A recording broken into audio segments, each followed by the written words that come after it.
the research projects that are awarded the money are because they meet certain thresholds which are, created based on priorities set out by the government that determine that Aboriginal people need X, Y, and Z. Welcome to the next episode of the Impact Policy Podcast. I've just come off the back of shooting our most recent episode with Nellie Pollard-Wharton. Real staunch conversation around co-design, community-led ways of working, take a deep dive into what co-design can mean and represent in Aboriginal communities. Spent a little bit of time diving into the origin stories around FNR, First Nations Response, which is a food insecurity program that grew out of COVID here on Gadigal country here in Sydney.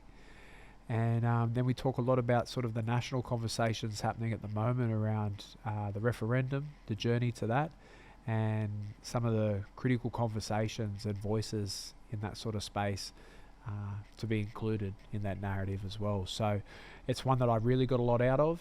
Really think it's a valuable yarn for anyone to listen to who's interested in working in a co-design and community-led way of working with our communities. And yeah, I hope you enjoy the episode. So thank you. All right, I'm Nellie Pollard-Wharton. I'm a Cooma woman from southwest Queensland, so that country is just east of Cunnamulla, so north of Brewarrina, around St George area, about a 10-hour drive from Brisbane.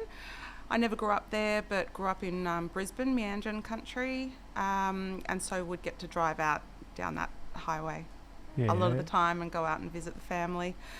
A lot of extended, too much family, all the Whartons out there. Big mob. Biggest mob. But was born up in Townsville, where my mum and dad met at uni up there. And then, spent the first 10 years of my life in Brisbane, in West End, which is kind of the hub, one of the hubs of kind of, Brisbane Blacks stuff up there. My father and younger sister are very involved in that. Very active. Yep. Shout out. Yes. Coco and Ruby. Yep. Very staunch. Yes. And then but my nana before them was she was Beryl Wharton up there, did a lot of work with Fred Hollows and the health services and building up health services and stuff up in southeast Brisbane as well. Spending time around in Nala and stuff like that. But then I moved to Sydney town. Yeah, go. Yep. Go. When I was 10. Yeah. And you're joined by our youngest guest on the Impact Policy Podcast. Yes. Who's this? This is Miss Hazel. Oi, Miss Hazel girl. Hello. We got a mic for Hazel, anyone? Not yet. I'm sure she'll be talking up soon. She'll have lots to tell us in no time, I'm sure. She's actually named after my dad's youngest sister. Yeah, okay. Yeah. There you go. Yeah. Hey. Hazel. We're calling her Hazel. Yeah. Hazel, love Hazel. But I was like, how can I make it really Yobbo? Yeah. So she's gone by Hazel. Look out. Yes. Hazel, welcome. So good to have you, sissy. Well, I'm so excited to be able to share some space with you. We've known each other for a long time now. Been a big fan of you personally and professionally. You've accomplished, a lot academically and professionally and in the community specifically as well. So I thought it'd be a good opportunity for us to have a big yarn about some of that sort of stuff. I know that you have got an associate lecturer role, or held one for, I know you're on leave at the moment, parental leave, maternity leave, but you were there at the School of Public Health doing a lot of stuff in that sort of space. And I was checking out, doing my background research before today into your bio, and you talked a lot about co-design and the importance of that work and what that means to our communities too. But I thought, is there anything that you'd like to talk to in that sort of space in terms of the work that you've done or that you're doing, and what that sort of co-design space looks like for our people and our communities as well? Yeah, sure. I guess it's a tricky space. Like, it is and it isn't. It's so my work is, I began as a social worker. Yep. Took me a long time, did my degree, and then sort of fell into this research space with out in Walgett with a mob called Yuwarra Nagrali, that are doing some stuff through UNSW as well, in partnership with an elders group out there. Fell into doing some research with them. And as a result, started speaking to the School of Public Health there and got picked up for a role there to do what was going to be a PhD. But since I've reduced it to a master's because of the sort of breadth of the research and having Miss Hazel as well. But its focus is community-led research, is community-led sort of development around and based around the co-design of community-led health interventions, which is what one specific project was on. And I think, like, in the research, when you do these sorts of research, you do a whole lot of like literature reviews, and then you do all of this kind of searching around to see like what are people doing when they actually do co-design, or they're throwing around this term, or they're throwing around, you know, all these kinds of, you know, different types of research that you might do, whether it's like participatory action research or action research, and all of this stuff to essentially, in my mind, just says, listen to what the fuck the community wants, and just fucking do it the way they want to do it.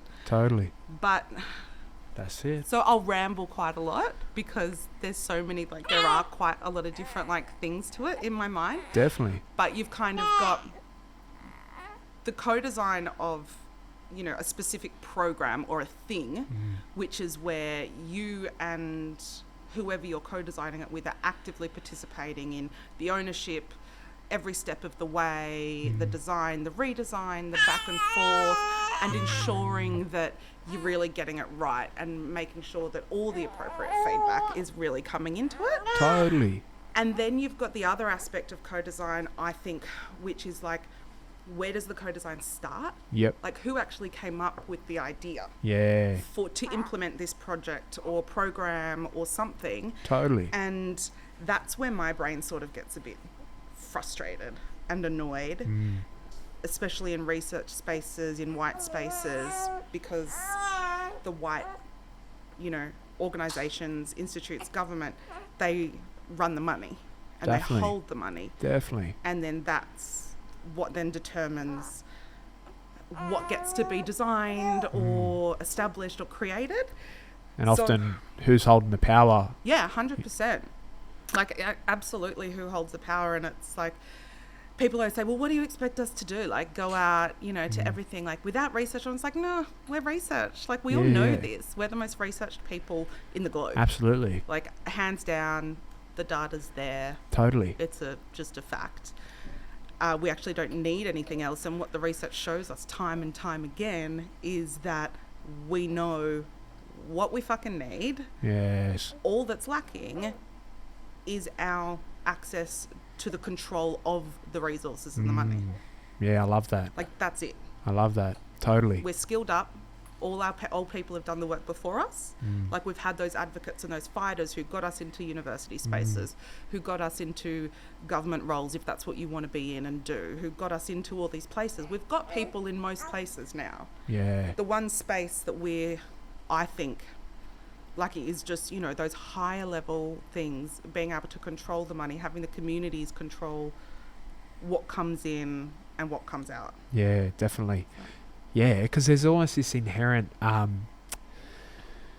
I love co-design, but you hear it thrown around a lot, particularly in the public sector. You know, we've co-designed this solution or this program or this project, and sometimes, like, I find different definitions of what co-design can mean for different people and different projects, and you know, it can look, you know, the methodology can look very you know, well resourced and robust in terms of a program's design and implementation, or someone can have had a conversation to a couple of people and said they've co-designed a solution. So you see very different sort of perspectives on what that sort of means. But I think the other thing that comes when you talk to that sort of stuff around the power and that, particularly for our communities, is I feel sometimes that there's this inherent sort of I'm not trying to say that, like, I think for our communities, and I think you touched on it, like, we have the solutions and we have the answers, and so sometimes calling something co-design almost takes away the power that we held, as opposed to, it's sort of blurring into that co-design versus community-led Yeah. sort of stuff. And, those conversations around power and resourcing and investing in that sort of stuff, because it sort of implies that when you co-design something, you're designing something new. Whereas in much of our community's cases, this is nothing new. It just needs to, like, we have people with capacity, with agency, and with the solutions, and we're not designing new light bulbs. No. We're just asking for investment and resourcing into driving that sort of stuff. Yeah. If anything, it's just, exactly. It's just translation. It's putting the community knowledge into the formats that they need to be in to get currently to get the money. And I think this is where people, where it does start to become quite political, because, all of these things can be seen as markers of assimilation. Yeah. And like, we're all guilty of it. Like, Totally. you can't say you're not assimilated in some way or another. Yeah, Like, that's it. we all exist in this world, and unfortunately that's just the way it is. Totally. But, the fact that we do have to abide by these structures at the moment it's really constricting. And I think, I can't see a way around it at the moment, except for just, being able to take over one day. Yeah. But I think, like, it was interesting what you were saying, because in my research, it is this really difficult thing where, like, co-design, I think it is such a tokenistic term. Like, it's really tokenistic. And like you said, like, especially in so many other spaces, it's just thrown around, but no one defines it. Yeah. And that's what and you've probably found that if you're trying to look around and be like, what are these people talking about? There's Definitely. no consistent definition, really. Definitely. So I guess that's something that I've been trying to do, like, in my research, when, I'll be hopefully putting out a couple of papers, like, later in the year, or early next year, to speak more to that. Yeah. Around, not giving it a framework necessarily, because it, it came from, like, the physical design of, spaces, or even co-design a, patient experience within a hospital setting, and then there'll be much more structured and rigid method in which to co-design the thing. Yeah, definitely. Whereas, when I speak to it, and maybe the word needs to change, but when I speak to it, it's more something that is just fluid and, that just iterative, and just that moves back and forth. Yeah, definitely. I think you're right. I think that there's definitely an emerging conversation in our communities in terms of the presence of co-design and what it represents and what it can represent. I think and I think it's sort of intertwined with stuff around agency, or self-determination, or whatever sort of lens we want to put around how we talk about it. But I think about, like, someone said to me the other day, we were talking about a research project, and they were like, I want to do a co-design sort of approach to how we sort of do it. And I was looking at, like, the reality of the scope of the project in terms of the timeline, the resources, and all that sort of stuff. And I was like, the reality is, if you want to really meaningfully implement a co-design methodology, you don't have the resources to be able to like, say that you've done that with integrity. I was like, but you could pick a part of this process and really be clear around embedding, like, maybe like a co-design principles around ways of working.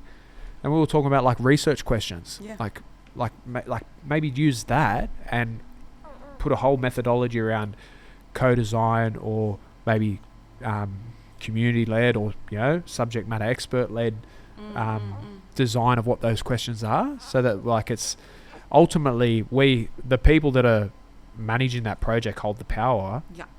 Because who holds the money holds the power, right, for the most part. But how do we look at ways where we can give that agency back to the communities or the people that this work's designed to serve ultimately, like, try and think about. And I think you're right, like, there's a shifting conversation coming up in terms of what this means for our communities, and what that sort of stuff can really represent. And I think the more of us that are in these spaces can help with that translation, or help communities to access that money that sits there within, like, whether it's health or, you know, those grant bodies that, you know, provide those millions and millions and millions of dollars that does go into research. Yeah. And, you know, I think we need to be really mindful, because I know, for instance, the research projects that are awarded the money are because they meet certain thresholds that are outlined, you know, by the organisation. Yep. So then, you know, which are, you know, dictated or created based on priorities set out by the government that determine that Aboriginal people need X, Y, and Z. Totally. So again, that's not coming from the community. Absolutely. That's still coming from the government saying these are the health priorities for Aboriginal people. Totally. This is what all the research needs to focus on right now. Totally. So this is what the money's going to go to. So it's still this whole process of like where, like that's what really bummed me out.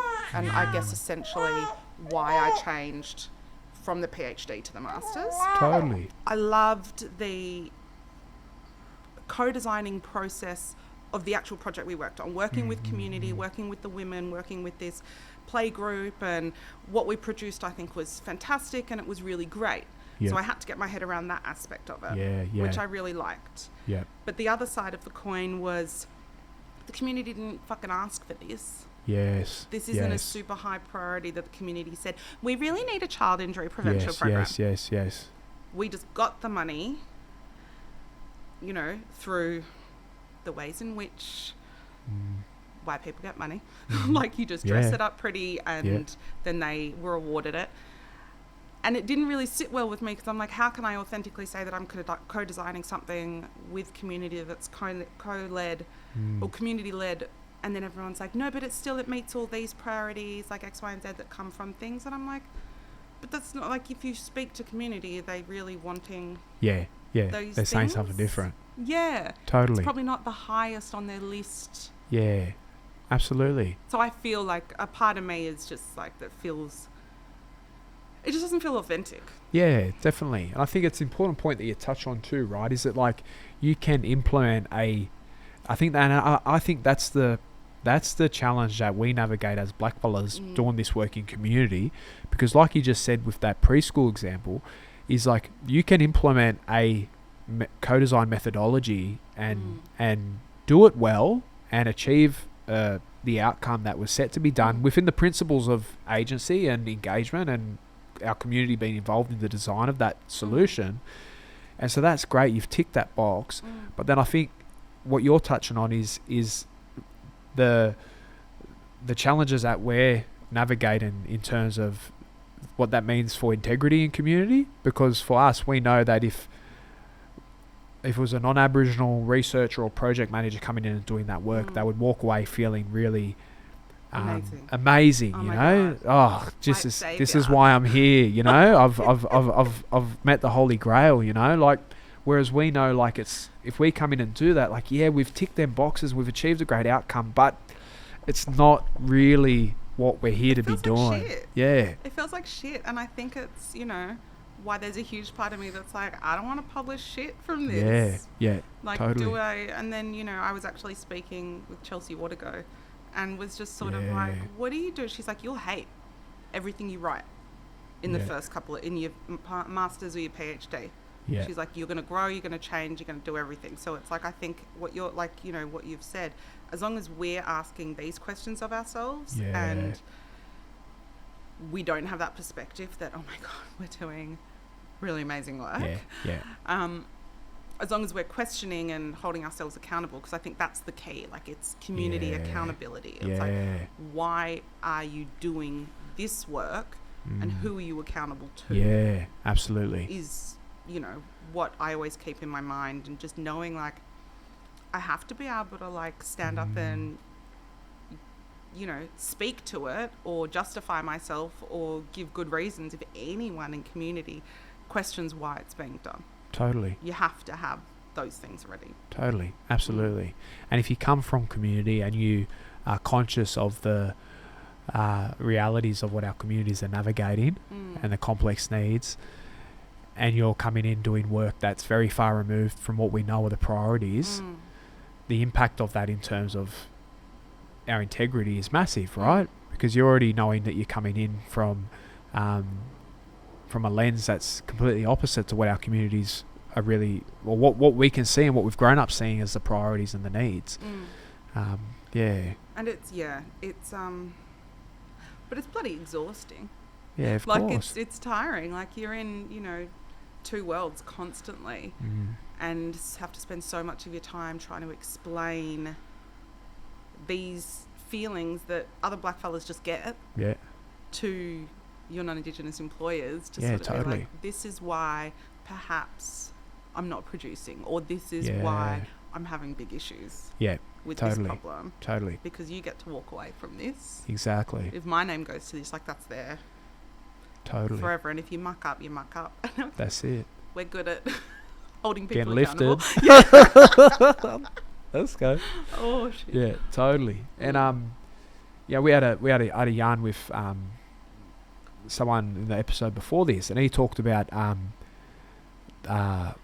critical whiteness theory, and often that's the theory is not so much about, I might be quoting him wrong, but I'll do my best. But he talks about it's less about whiteness as a person, and in terms of structures and setup and systems. So he talks about the binary and the non-binary. And I was like, bro, it's funny you say that, because it's I feel like as a black fella, we get thought of as a binary. And so when we're doing work, we almost have this binary expectation in terms of production and delivery.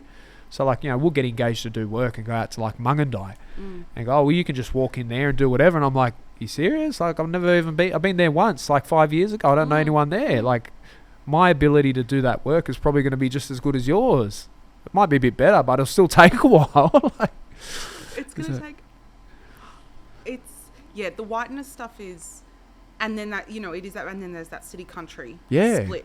Yeah. Because you've got like, a whole lot of country ones think that, the city ones are real white. Totally. And this is not, again, it's not skin colour, it's not race. It's, the structures. And it's like, I guess linking it back to that, like it's, people of colour can embody whiteness if you're assimilated. Yeah, totally. Which is, which is where a lot of, people that speak about decolonizing or those sorts of things, that's, I guess trying to break away from, holding, I guess, these assimilated ideas as the things that we need to strive for. Definitely. Like, to fulfill our lives and build up our communities. But, and I think it's really hard, because speaking to that, like having moved to Sydney as a 10-year-old, and my mother's white and my stepfather's white. Yeah. So having gone, and they're really close to all my black family up in Brisbane. Like, they take me out to Cully, and everyone, they're just auntie and uncle to everyone. Yeah. So in Brisbane, it was very different. Just knew the community, grew up there, it was community. Coming to Sydney, as an obviously not white kid. Yeah. It was difficult, and Sydney, especially inner west, like, and inner city, like, it's hard to break into.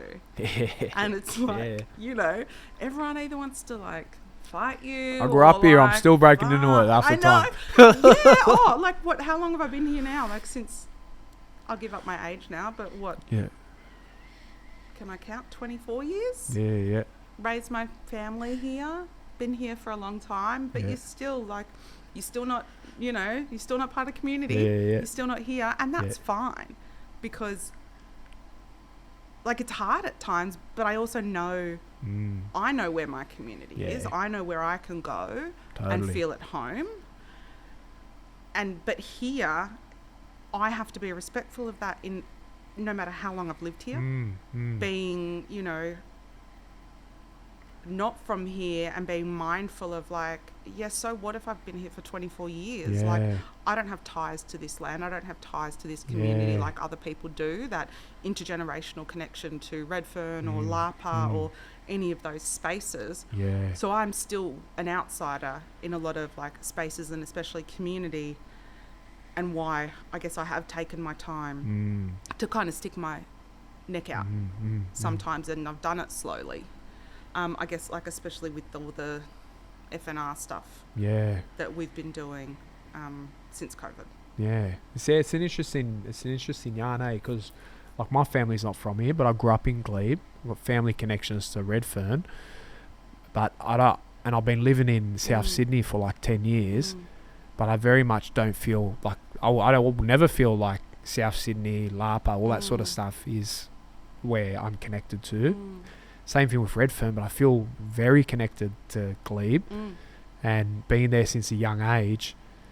And I feel like for me, maybe so much of that connection comes from, I think for you, right, so much of your cultural connection is so strong with where you'd come from when you came here. Whereas I think for me and for a lot of black fellas in Glebe as well, so much of our cultural identity was centered in that community and our elders in that community, the trauma and the reality of what life was like in that community, like it was all based in that place, in that country. So yeah, it's an interesting yarn. It's one, but I completely hear ya. Like even when my father lived on the block, I got really strong connections to stuff that happened there with my family, but I still don't feel like that's not my place. Like I'm not connected to those. I'm very conscious. I'm always an outsider, even though there might be connections to those places. That's not my community as well. And I never speak for that community when people ask me about stuff like that as well. It's a difficult line to tread, and I think, we are so conscientious of it because we know we have to be, and that is out of respect, but it's, it's out of the way in which knowledge is, given to us, that you don't speak on stuff you don't know, and you don't speak on spaces that aren't your spaces, or land, or connection. And I think that's something, my father's drilled into me. It's like, you can only speak for you. And like, I wouldn't even dare to speak for, my mob out on Cooma country or in Cunnamulla. That's not my lived experience. I love everyone out there dearly, and I feel home when I go there. But I have no right to speak on anything that occurs out there at all. That's not my business. But when it comes to, but it's slowly, I guess, building up now, especially as, a mother, and with time and starting to do the work that I've been doing, and then becoming more active in a helping role in community. So less in a top down and more of a bottom up or across way. I feel that, having been in Marrickville Marrickville Enmore area for, over 20 years, it's like, no, I think I can, if I enter that space now as from that bottom up in that helping sort of role, it's that community way of doing it. Rather than getting some government job and coming in and being like, hey guys, I'm here to consult with you. I've lived here. That's it. You have to prove yourself or do it the right way. And, it's starting to feel like my son feels home here. He's still not a Koori, but he feels home in Marrickville. Like, he doesn't ever want to leave Marrickville. So I have to be able to support him in that. And, I think that's why I started getting a bit more, very slowly and cautiously active. Is like, for his sake, it's, I've got to make those ties. Like, I got my connection and cousins and family before I was, like, the first 10 years of my life. Definitely. If that makes sense. No, definitely. It's a funny yarn, and you talk about your boy Jack there too, and shout out Jackie boy. You ever watch this one day, cuz? But it's interesting because I was having a yarn with Ewan, who's 7, about this conversation about the knockout. Because we live in South Sydney, close to Lapa. He went to preschool in Lapa down at the Mission. Played nappy grade with Lapa at the Panthers there. But he goes to school in the city now, and a lot of his friends play for Redfern. So for the last year, he's played for Redfern. And every year, like, coaches call up, you can bring Ewan back home to Lapa and that. And Ewan's like, oh, no, he just wants to play with his friends, right? He's a typical kid. And then he doesn't know what it means. Yeah, that's right. And I said to him, I was talking to one of the other dads, and he's like, well, under 12 knockout is in a couple of years. I think where he'll be playing. I was like, no, you're right. And having this yarn to him, I was like, come knockout time, Brad, like, really, this is where you've lived and where a lot of your kinship and connections are to with people that you've known since you was a baby, and it's where we still live. Like, unless Ewan poaches you and you go down and play for Monero, then you probably have to have a run with Lapa, or you get your head ripped off, But it's funny having them conversations at a real young age about, like, where's your place and where you fit and all this sort of stuff. It's my dad's already been talking to Jack. To him. We'll have to get you up for Queensland Murray Carnival. We'll have to get you play your first reps game over in Queensland. Yeah, absolutely. It's hilarious. And I think it's something that you only understand the nuances of it, if you understand our communities and how how we work and all that sort of stuff too. It's so special. Yeah. Like, it's beautiful being black. Like, it's fucking, like, it's special. Like, we've got some magic in, That's the way it. that we connect and do stay together, and it's pretty fantastic. Yeah. I want to hear a bit of your story around the origins of FNR. I think it's I want to shout out to Sis Coral, who's a big partner of yours in that journey. And we're on a budget here. We've only got a limited amount of mics. So, but what I'd really love is to get her in as well and have that yarn too, because I think, it's such a big journey. But maybe even just hearing about the origin story of it. So FNR, First Nations Response, with Coral, who's, she's a powerhouse. She's amazing. The work that she continues to do to grow FNR is wild. But I think, to see where it started, I guess it all kind of comes back to, that being a social worker, always being really interested in social development, community development, and then also having, those family influences of, like, my nana that, like, always did, everything for mob, everything for community, and to the point where it's just, and aunties and uncles and dad, like, it's just second nature. It's just, helping other people is just what we do. Like, if someone doesn't have a feed, you make sure everyone's got a feed.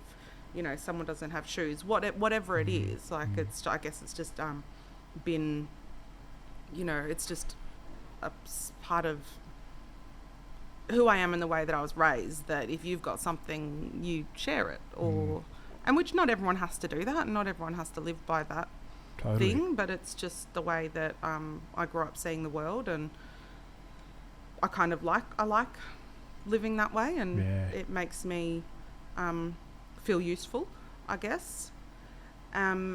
So I guess during COVID, it was, a lot of people did this, and shout out to Mob in Melbourne in Naarm, who really were also doing this sort of thing at the same time. And had, it's that mutual aid, just the mutual aid, the sharing, COVID highlighting all the inequity that people, that Aboriginal and Torres Strait Islander people feel here in Australia, marginalised people globally and also in Australia, people that are just, like, poor essentially, and then new poor that COVID exposed as well.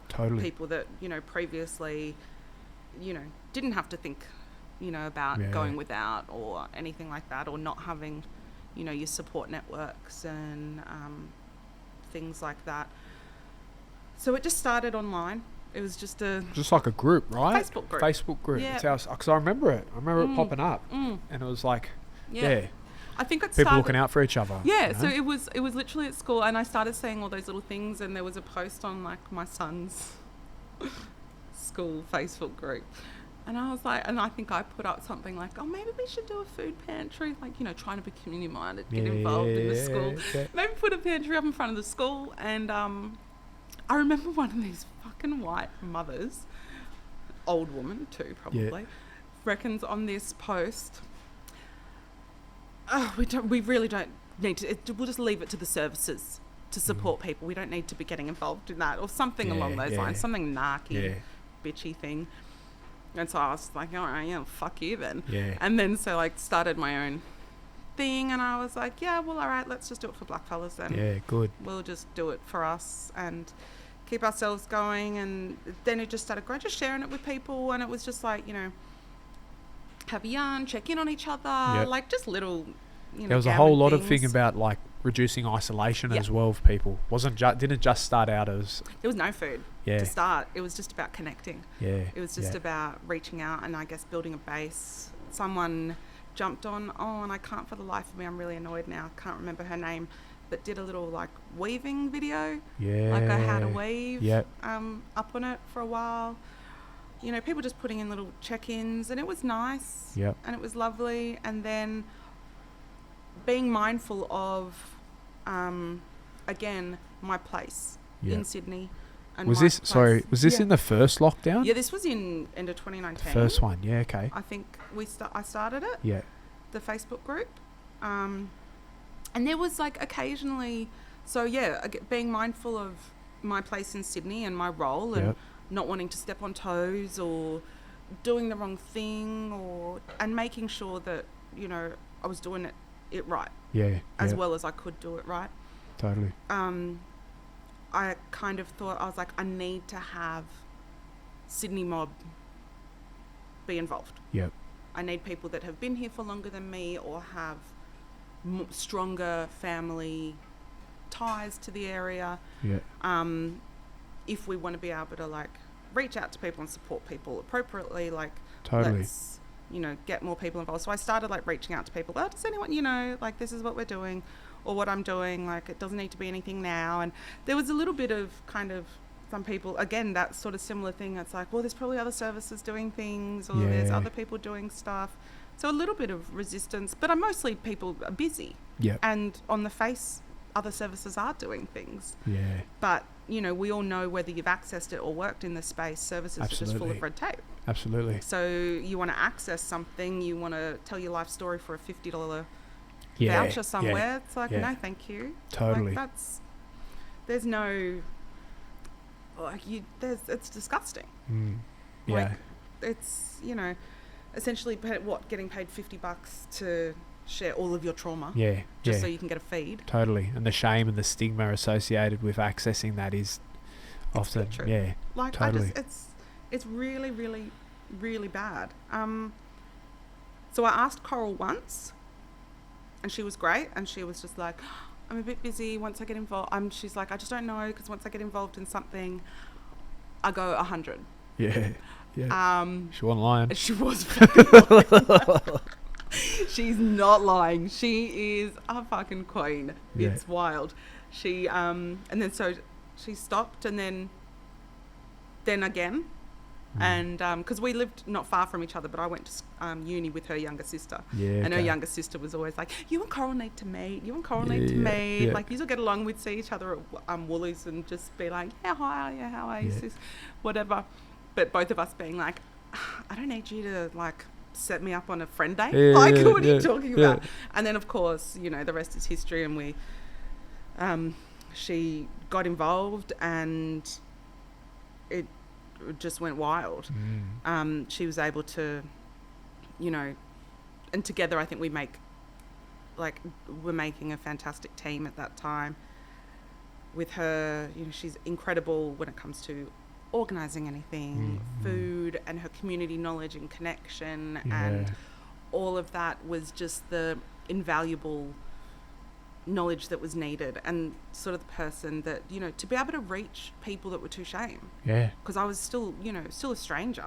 For many people. And because, you know, when you don't have the community ties or the connections to place, you can't do the name game.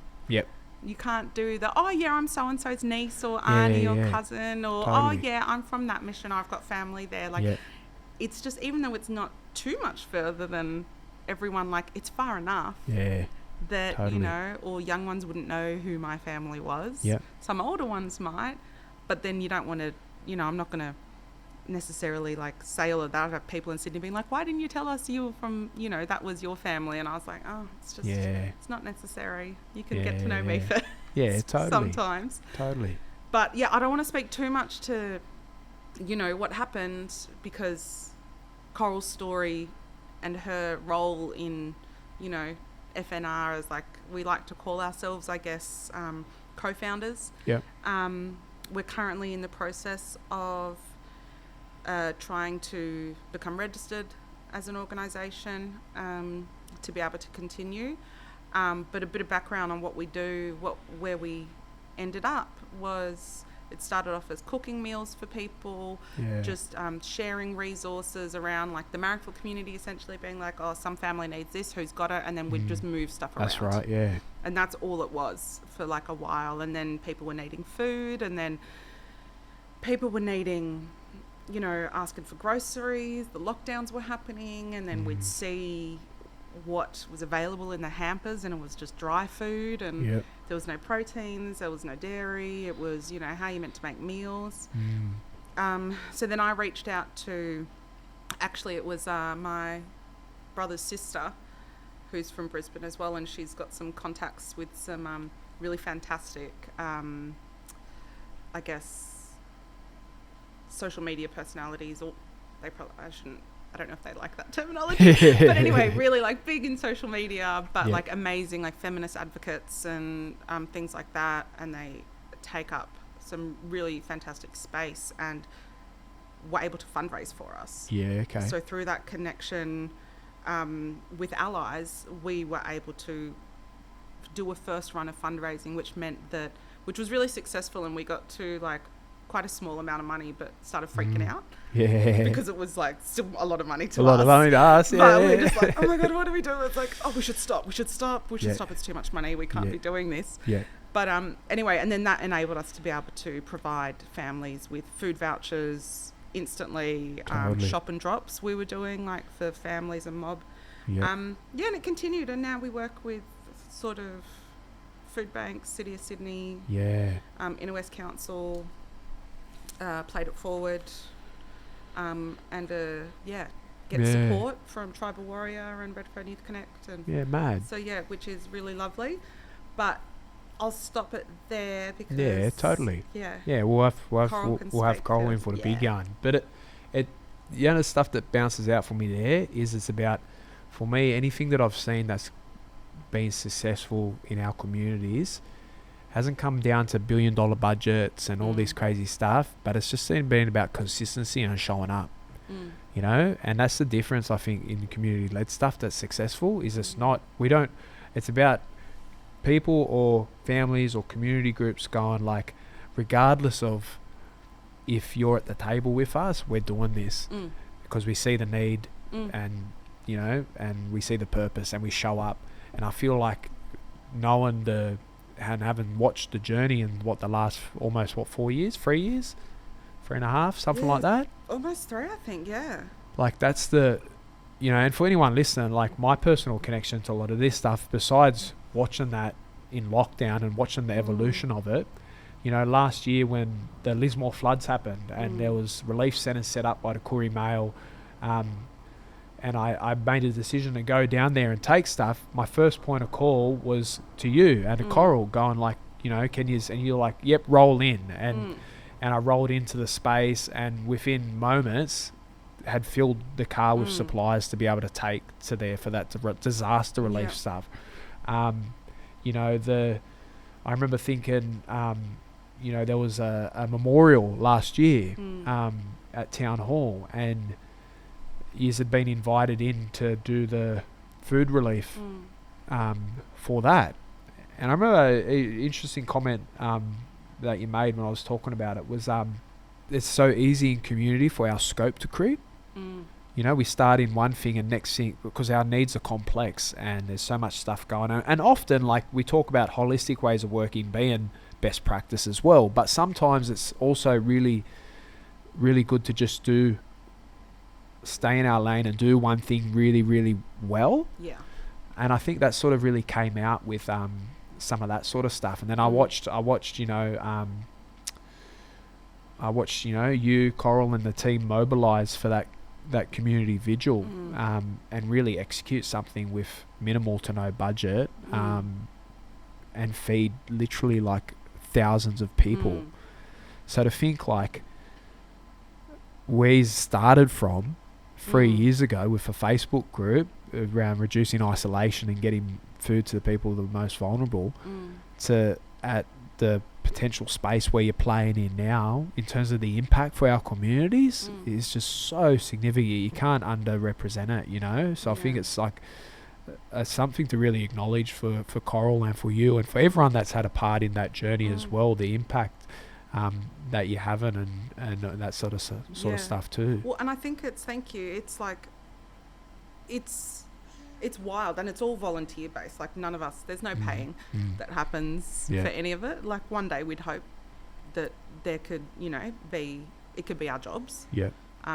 So we could give it our full time. Yeah.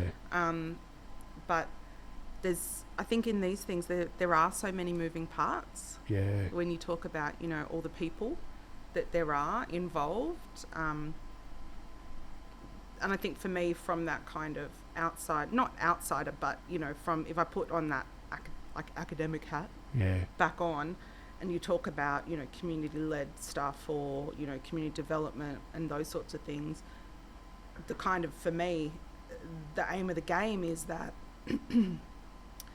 you can create something or come up with something, but it can run without you. Yeah, yeah.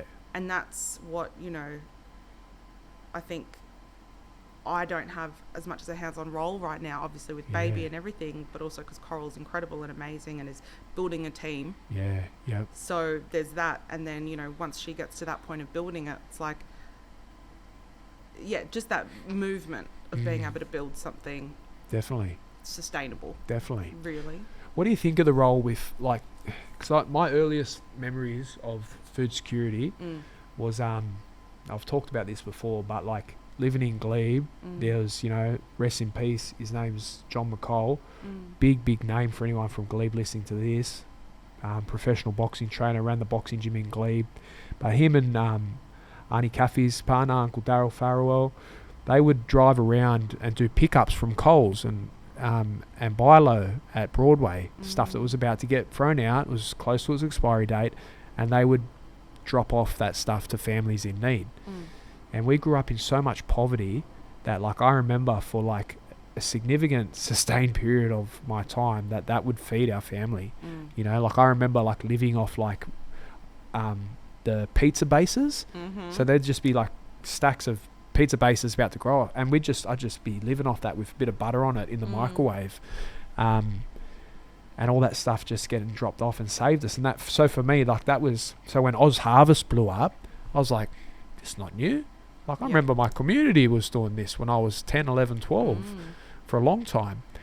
And not taking anything away from Oz Harvest, I know they do great work, but there is something to be said about community-led food security, insecurity work that's happening. And, my observations sometimes as well is that sometimes in our communities, it can be complex, but sometimes I don't see the access in more mainstream, bigger food security programs. I don't see the same access in terms of those needs being met. And it's a tricky one, right? Because like we'd drive past one when they had like a main Oz Harvest Anzac Parade. Yeah. And you'd see lines down the street. And look, maybe everyone in that line was experienced really, issues of food insecurity and poverty. Maybe. But there's also a party that thinks like, I know there's like an epidemic of youth homelessness, and I've worked in the sector and I live in these communities and I don't recognize anyone. There's always a party that sort of thinks, is it getting to the right parts of the community? And I remember having a yarn with yous, like, and yous have got a mad setup where you're at, and yous would say like, oh yeah, sometimes there's people come and jump in there, finish playing squash, jump in their BMWs and try and reverse up and fill their car full of stuff from the pantries. So I think there's definitely an issue of need, but it is complex. Like, how do you assess need as well, you know, and how do you do it in a way that's not like the exact opposite with those EPA vouchers where you're telling your trauma and stories just to get access to $50 worth of goods. But that's where I think the power comes back to what you and Coral have started and what you're doing, because I feel like it's the community-led, place-based stuff that has the biggest impact. And it's the community knowledge. Yeah. And that's where it's that importance of being like, there's no way I could create something like this alone. Totally. Or, you know, then it needs to be, the community knowledge is, you can't capture it, it's there. And that's why you need, like, we've got a handful of people that, like, you know, step up in Waterloo and in Redfern, and they come down. Those people are the ones that know who's in need in those areas. Yeah. You've got people stepping up in Marrickville, they know who's in need in those spaces. Definitely. So it's those sorts of connections and knowledge. And then you've got, you know, we've got Coral's father-in-law. He steps up and does all the elders, like, you know, because that's that other generation. Totally. So you need to draw on all those different knowledges to work it out. And, you know, except when, like we do, there's been things that we've mucked up and we learn our lessons. Like, Totally. you know, got a lot of people that rock up to certain ones and want to just, like, take 20 boxes of toothpaste. And we're like, do you really need 20? And, you know, they may not be Indigenous. And, you know, that's fine. Like, we're not going to turn you away. Totally. Our priorities mob, but, you know, anyone can, you know, use us if they really want to. But so it's those sorts of things. And I guess because initially, especially because none of the money was from anywhere except donations. We just ran it how we wanted to. Totally. And we still do, because we're like, no, that's why we're here. Like, we'll do it how we want. We use our discretion. We've both got lots of children that we care for. We've both got 4 children each that we look after. And we know that you can't feed a family of 5 on $50. So, you know, when it was during COVID and it was really hard, that's like, you give out the amount that they could actually go and get stuff. It's equitable, right? Yeah, totally. 100%. But I think it's tricky. The access is really, really hard. But then it's also, if, you know, people come from community, you sort of know a couple of the tricks of the trade. And, you know, the lived experience of, like, that Coral may have, or anyone else that helps us out, people may have. It's like, you learn things and you're just like, oh, no, maybe they don't need a second trolley, that they're then going to go and sell to someone. 100%. That's it. And it's funny what you say too about, like, you're like, oh, you know, anyone can access our support. Obviously, it's mob led and it's mob first, but anyone can access it, and it's. I think that's almost like a really critical differentiator, because, you know, another service would be like, oh, anyone can access our service. It's like, yeah, but why aren't a lot of blackfellas accessing that service? Yeah. So I think there's some real critical questions, like, what is it about community-led, mob-led, black-led solutions in terms of access and participation in them? What's the difference between, you know, why hasn't Oz Harvest got a line of blackfellas lining up in, you know, somewhere, or not that they don't, maybe they do, but they or don't. Other, I know. And Oz Harvest is great. Yeah, I've used Oz Harvest, love Oz Harvest, but totally. You know, they've asked us, how do we get more blackfellas? At their Waterloo space. Yeah, totally. They're based. You know, can you come and help? It's like, no. Yeah, it's totally. Like, did you speak to community? To ask whether they wanted you there? Yeah. No? Okay, maybe that's why. That's where you start. Yeah, that's it. It's like, maybe that's why there's no buy-in. Totally. And they're based in the centre almost, aren't they? And still. Yeah. And so it says volumes in terms of accessibility sometimes, because people talk about location and presence, and that's really very, very critical. But there's also that exact other element as well, in terms of being invited in to those places. Being invited, you know, doing the work. Doing the legwork, showing you're doing the legwork, being respectful, and your accountability. Yeah, it's like, you know, we're, you know, whilst all of our stuff's donations, like, we're so mindful that, like, you know, we keep records of everything Yeah. to ensure that when and if anyone from community wants to say, you're standing up and you're doing this on behalf of us, for us, Yeah. what are you actually doing? Show me. Absolutely. Then we can actually show you. That accountability. Yeah, 100%. it needs to be there. Definitely. Because you see too many of our things fall down. Yeah, definitely. And I think, you know, the reason why they're fantastic is because they're black-led. Like, we're the Totally. oldest living continuous culture in the world. That's it. Like, that's where he's still here for a reason. Totally. And thriving, arguably. Yes, there's challenges, but I don't see that there's any way up. There's any other way except for up from here for us. That's it. How's she going? She's done good. well. She's looking at that now. She's Hey? like, oh, is it my turn? Big girl. Can't wait to get her on one day. I know. Hey? She'll be like, and I was here when I was a little girl. That's my uncle.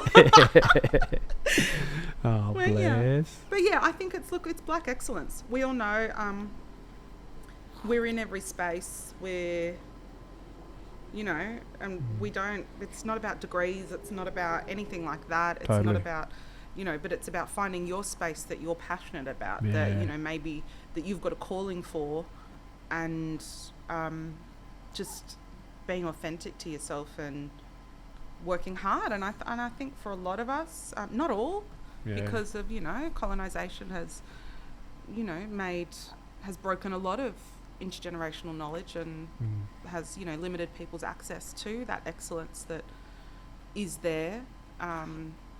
But, you know, I think there's a lot of people, like there's people repairing cultural knowledges, there's people doing the Yeah. language stuff, there's, you know, there's people doing, you know, you can see it all popping up. And if we could just connect Yeah. all these, you know, magic things that are happening in all the different spaces, and we don't all have to have the same fucking politics, like Yeah, it doesn't yeah. matter. We're all in these spaces doing fantastic stuff, and I'd love to see everyone come together one day and Definitely. compare what we're Definitely. doing and show it off. And I think we've had yarns before about, you know, dreams of creating centre. those, Mm. creating those spaces and those We're getting black there. spaces and places. Trademarked, Yeah, that's it. but it'll That's be it. there. Yeah, totally, Mm. totally. Coming towards the sort of end of our time together, but I wanted to sort of, I guess, hold a space for some yarns around the national conversations at the moment. You know, there's a referendum, going to a referendum, and a lot of conversations around the voice and all that sort of stuff, and recognising that, I guess, a big part of, for what I've sort of seen in this sort of journey, is maybe a lack of space being held for different thoughts and perspectives and questions around that sort of stuff. And I think, like, again, I had a big yarn about this sort of stuff before you came on, about, you know, a big part of the integrity of this sort of work, particularly in our communities, is when everybody has a seat at the table, or at least everyone's voice is being heard. And you know, so I thought, like, this year it's not so much a yarn about yes and no and all that sort of stuff, but I think it's like what are the things that we need to be thinking about and talking about when we're playing in this space. Yeah. And I feel like that's some of the stuff that our communities are struggling with. You know, I said to Georgie before he jumped on, you know, when I think about this conversation from a policy practical perspective, I'm like, it makes sense, you know, like increase, you know, that sort of stuff. And then the other lens from community goes, oh, why the decolonising face is like, oh, well, fuck, just burn the whole system down and get rid of it, you know? 100%. So Yes, there's burn it all down. there's a lot of lenses and views that we take to this sort of stuff, and it is a big yarn, but yeah, any sort of stuff that you want to look, totally. talk to? I think, look, it's all clear as mud, really. For me, it's, you know, you've got, again, like I won't feed into the yes no debate, because, you know, everyone's entitled to their own opinion, and it's ultimately pretty confusing. I think having, you know, you've got mainstream media that's very clearly takes the yes side. Governments that very clearly take the yes side, and the ones that take the no side, you know, that's, I believe, very clearly from just a racist standpoint. That's not a constructive no. And then the yes is, it's more of an easy yes. Yeah. And a pat on the back yes. Totally. Is sort of, they're just my personal opinions. And I've invited people onto this podcast that are yes campaigners. Yeah. And haven't had any responses as yet. Which is interesting because I sort of see a lot of the space being taken up in these conversations not being black spaces. So like you said, mainstream media and churches and institutions, Sport. all trying to Everywhere. promote these dialogues and these conversations. But what I would love to see is, people that are campaigning in these conversations coming into spaces like this where our communities can be a part of those, hearing those conversations and or being part of that dialogue. But I cut you off a bit. But No. yeah. You're 100% right. It's I think that's the access to information. Yeah. Is difficult, right? And I think that's what upsets me about the process is that, there's a lot of money on one side and no money on the other. Yeah. And I think personally, my father is, a staunch treaty before voice man. He's travelling around the country at the moment, trying to, speak to mobs, speak to community, to share the treaty before voice information. Yeah. It's interesting language too there, right? He's not saying like... No, he's not saying nothing. He's not saying no to voice or anything like that, but he's talking about very specific processes, right? Yeah. And that's the part that people, they want to dismiss, or they want to say, no, you'll still have sovereignty, or blah blah blah.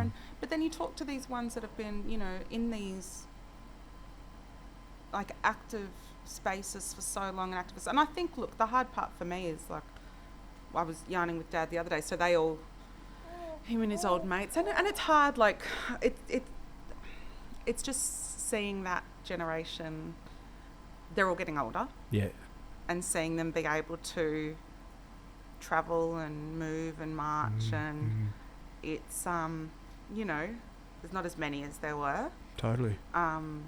Even he was saying that, when they came down, there was, what would have been like 5 or more of them. The old buddies that all come, from Yarrabah and, other places in Queensland, and then Brisbane, there was only 3 of them that come with a couple of helpers this time. And then they all, of course, crashed it on my floor and my front porch with their fucking swags, which is great. But it's like, oh, please, more than 5 hours notice next time. Thanks. Just ridiculous. But anyway, like came down and, they're excited and coming down to yarn with people, and he was just down, they're just outside Miracle Station with their handmade posters, with their things, just trying to educate people, No budget, letter dropping, screen printing their own shirts. Like, you see it at this stage and it's like, they're not, and people want to say, oh, they don't know what they're talking about or whatever. And it's like, just give them a fucking voice. Yeah. They're the reason, them and people like that are the reason why you've got a fucking degree in the first place. Yeah, totally. Like, that's why you're allowed to be in those spaces. Totally, exactly. Open the doors.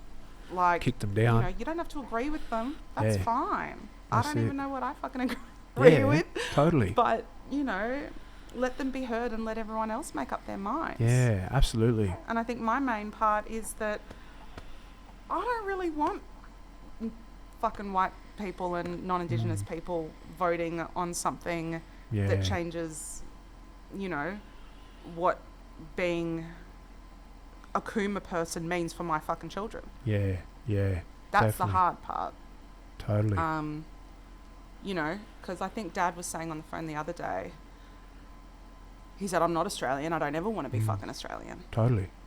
So if we become, if Indigenous people then get input in a constitution, like we then Australian, because at the moment, in he's and the way he explains it is, I'm not Australian, I never want to be Australian, I'm not, a British subject. Yep. I'm not a part of the Commonwealth. Totally. Obviously we have to exist within that structure. Yeah. But then what does it mean for the future of us as a people's Yeah, absolutely. if we do? And why does everyone else get to decide that? Yeah, totally. So I Totally. think that's the part that irks me. Yeah. It's like I didn't feel comfortable necessarily participating in the yes vote Yeah. on, same-sex marriage, Yeah. purely because I don't give a fuck who gets married. Yeah. Yeah. I shouldn't have a say in how you live your life. Yeah. Like, it's just... Totally. But, I guess that's what a democracy is. Yeah. I think it's that's the thing too, right? Around sovereignty and like it's the first document, right? The Constitution. So, and recognizing like whatever terminology that they're going to use, it's not recognizing all our tribes and nations within that document.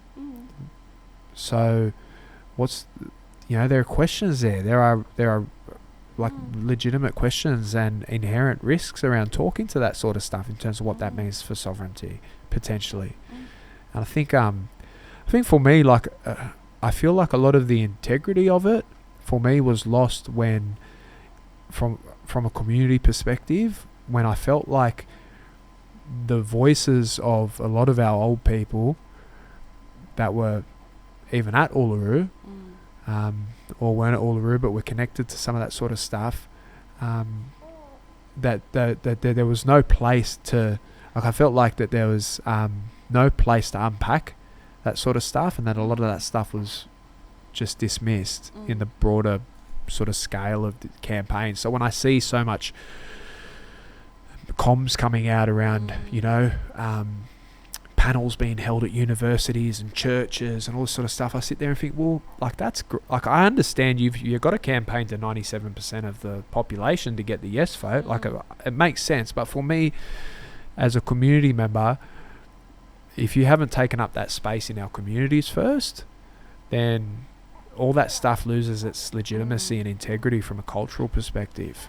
But then also when they are there, yeah, if you go there as a community member and dare to ask questions that disagree with it, you're not going to get honest answers. Yeah, totally. That's the issue. Totally.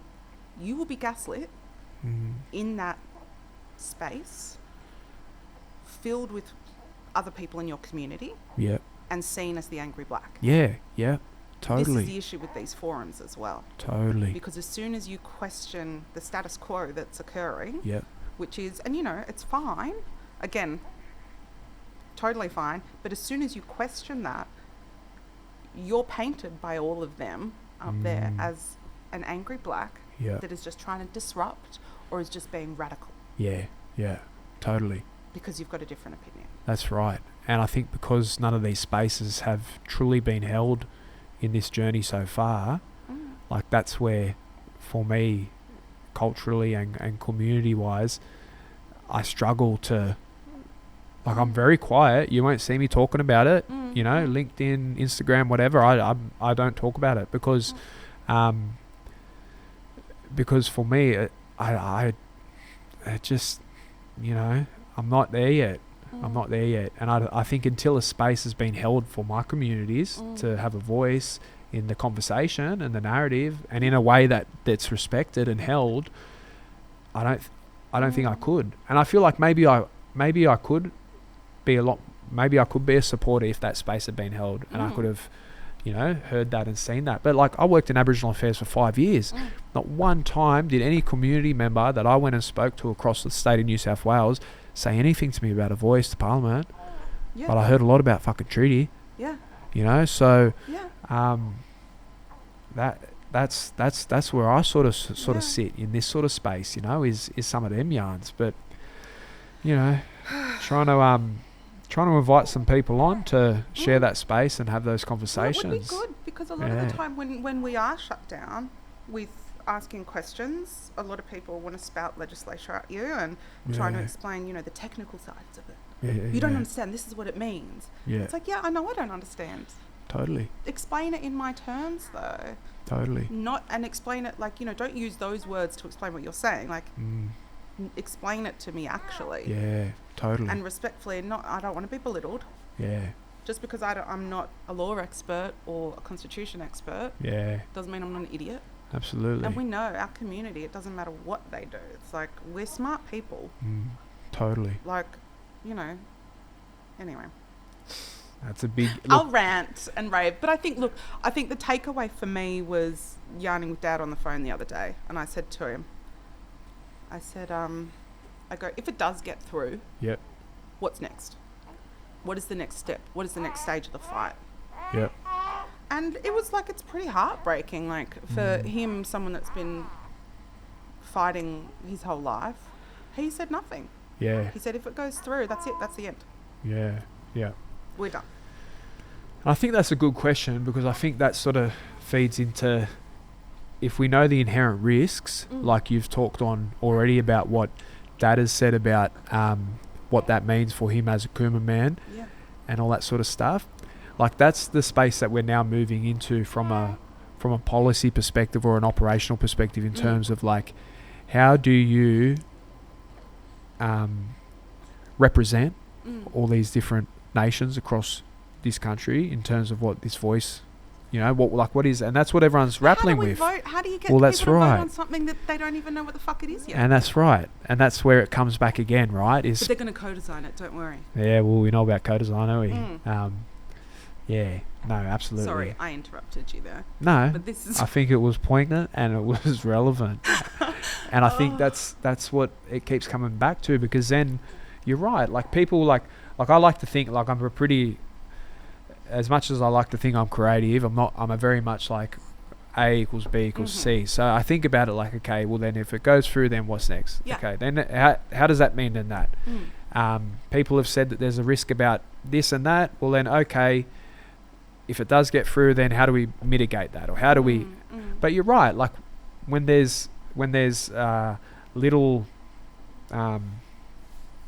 structure yet in terms of how we understand this sort of stuff working in practice, that feeds into that very real and relevant anxiety of what this can take away. Yeah, and it's like, you know, they say, yeah, there'll be representatives or there'll be workshops and this. It's like, no, because who's going to be at those workshops? Yeah. We need to take it back to nation building. Yeah, absolutely. Focus first on nation building, Yeah, which people are doing. totally. We are all connecting. We're yearning to connect with each other.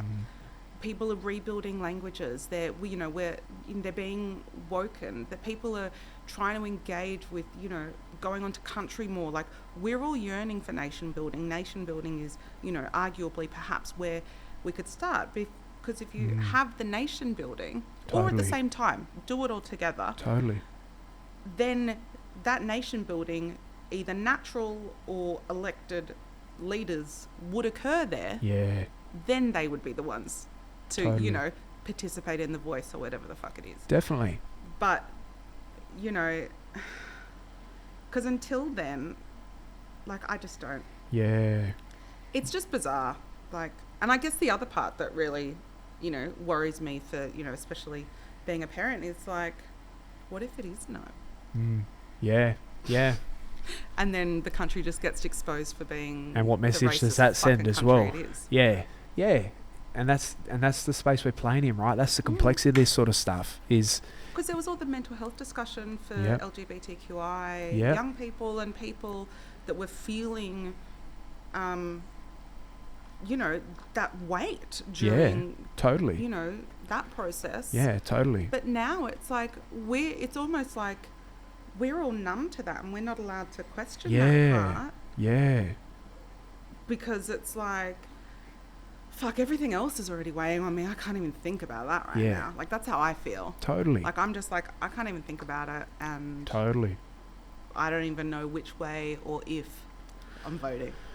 But I think that's such an important thing you talk about, is about, like, where I think so much of our communities as well at the grassroots have been so conditioned to fighting and for so long Yeah. that we haven't had the capacity to sit with the impact of what that sort of stuff can mean, you know? And it is like, what message does that send to Jack, to Ewan, when they go to their schools surrounded by a lot of white fellas, that the whole country has said no, that, you know, like the symbolism of what that can represent. Yeah. Or even I know I haven't had the discussion with Jack. Yeah. It's like, how do I have a discussion to be like, oh yeah, no, we're actually not a part of Australia. Yeah. Like, Yeah. you know, I don't even know, like, how do I have that like, what's it going to change? Yeah, like, totally. I think that's like an interesting thing of like, what's it going to, it's. And I think it's a big yarn because it's almost like a comms piece or a community narrative piece for us in terms of how do we make sure, regardless of the outcome of the referendum, that it doesn't do harm to our communities and our young people. Yeah, no one's having that yarn right now. Okay, there you go. Quick, you can do that. Yeah, all right, no worries. That's your job now. Ensure the safety Season of all 3 of of the Impact Policy Podcast. Yeah, no, totally. Well, look, you could talk for days and days on that. It's a big one. Yeah, it's a big one. But hopefully someone might hear it and reach out and want to continue that yarn. I'd love to hear from people from within and outside of our communities that are advocating strongly. Some of them I've reached out to already, but I'd love them to reach out and jump on and share some space, because I think this is about amplifying our community's voices, but everyone needs to have a voice in the conversation. So anyway, all that sort of stuff aside, I think we had some big yarns around co-design, navigating that space, community-led ways of working. Really special to hear the bit of the origin story around FNR. Really excited to get Coral on to build on that. But I think that there's so much in this that people can take away in terms of working with our communities, working alongside our communities, and sometimes getting out of the way of our communities as well. So, yeah, thank you so much. It really means a lot. Cheers.